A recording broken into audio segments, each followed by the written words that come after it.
And good evening, everyone. The country continues to process yesterday's federal indictment of former President Donald Trump, with the special counsel accusing him of illegally trying to overturn the results of the 2020 election. Mr. Trump scheduled to appear in federal court in D.C. tomorrow to be arraigned.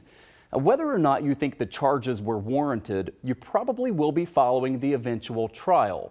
But you won't be watching it per se. That's because while it's a media circus outside the courthouse right now, as you can see there, cameras are not allowed inside federal criminal courtrooms. One example of that was the hearing in federal court today in Buffalo for the Tops mass shooter. We talked about it last half hour. We can't show you what happened. Again, no cameras allowed. Instead, our Ron Plants had to go there in person, witness it, take notes down on paper, and then describe it to you here on the news. The question is, will that be the case for Mr. Trump in what will arguably be the biggest criminal trial in U.S. history? There are conservative Republicans, liberal Democrats, and people in the middle who believe that we all should be able to see the proceedings. So what would it take to make that happen? One cable news legal analyst said this. The way in which it gets done, and it would be historic, is for the Chief Justice, John Roberts, to authorize the televising of this trial. He has the absolute power to do so, and I think for reasons of American democracy, he very much should. That prompted a Two on Your Side viewer, Paula, to email us the following. Can the Trump trial be televised in federal court? Neil Katyal said that the Chief Justice can make an exception. Is that true? What is the likelihood? Well, joining us live tonight to talk about all this is Anthony O'Rourke, the Joseph Belloc and Laura Oswald Professor of Civil Justice at the University at Buffalo School of Law. He specializes in, among other things, criminal law procedure, which is really what's at issue here. Professor, we really appreciate you taking some time for us. And I want to first go to that basic question. Could Chief Justice John Roberts, who, by the way, was born here in Buffalo, spent much of his childhood in Hamburg, could he single-handedly decide to just make an exception here and allow cameras in the court for Mr. Trump's federal trial? Thanks for having me, Michael. And I'm afraid I'm going to have to respectfully disagree with the commentator that you just aired. The federal rules of criminal procedure expressly prohibit the broadcasting of any criminal judicial proceedings in the courtroom.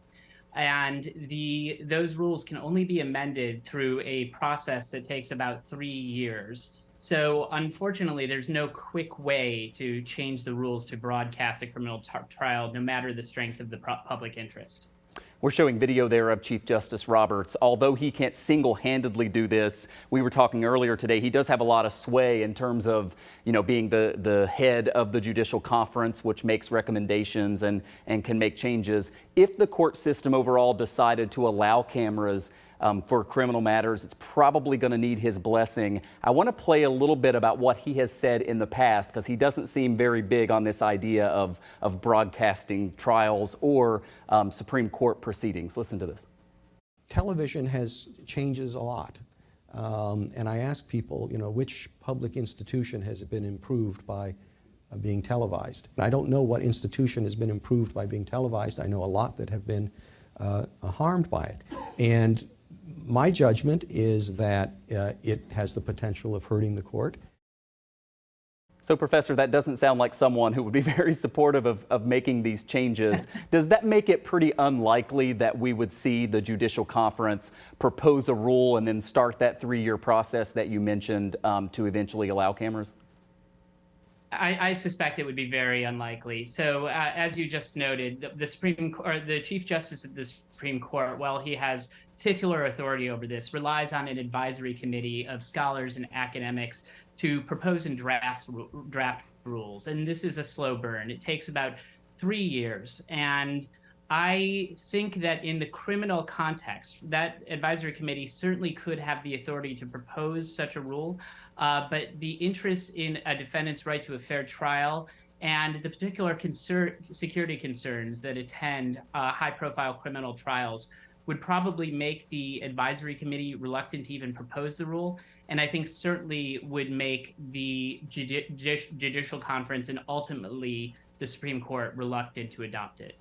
So it seems unlikely, at least certainly in the short term, as you've mentioned, that we're going to see this change from within the judicial system. There have also been quite a few attempts in Congress to basically change the law, right? And to allow cameras in the courtroom for these criminal matters, or at least allow judges to have that possibility. I want to show right now, in fact, there is a bill that is pending in Congress. It's authored by a Republican senator. It has co-sponsors, Democrats and Republicans. It would allow a presiding judge to allow cameras in court if he or she wanted to do that. There's been some pushback to this, though, and other legislative efforts by some people who say, look, the courts are their own branch of government, right? We shouldn't have Congress overstepping here. If Congress passed a law allowing cameras, do you think that would stand up constitutionally? And do you think ultimately the Supreme Court would have to decide whether or not Congress could force this issue?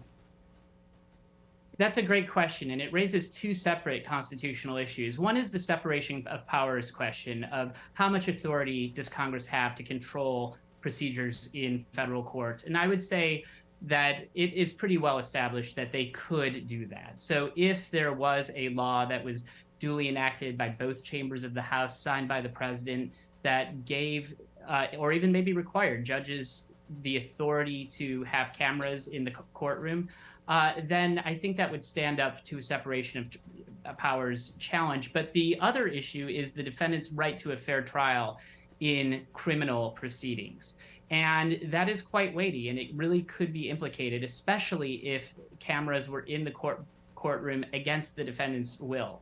So given that concern, it's quite possible that that statute could be invalidated on due process grounds and fair trial grounds.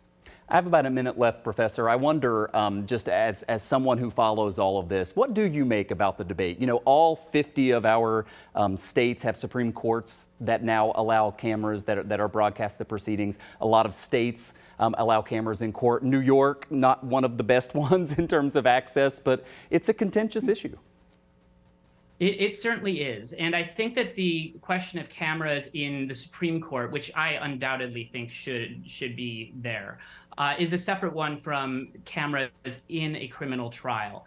And on that question, it is, I think, a very difficult question. I'm not sure which way I come out on it. And I think I would come out different ways depending on the stakes of a particular case. But I do think that the defendant's due process rights, whoever that defendant is, have not really been considered in the public debate that's been taking place over the past couple days. It is a fascinating debate, especially in the current context of what we're discussing. UB Law Professor Anthony O'Rourke, we really appreciate you coming on tonight. Thank you. Thanks again for having me.